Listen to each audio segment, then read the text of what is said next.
resonancia. Ah, lo de abajo.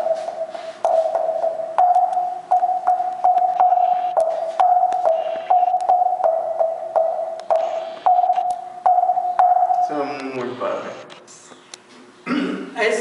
Hay una dosis muy elevada de desinformación. El otro día vi que estaban haciendo un tuncul y tuncul creen que es la forma, cuando el tuncul es el sonido, ¿no? Entonces las hacen de maderas fofas y que suena. Nada. Así que porquería se hace, ¿no?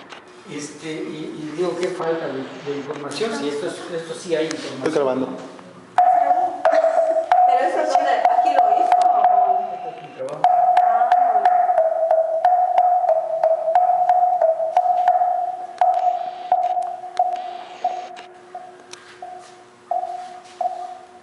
Es agua.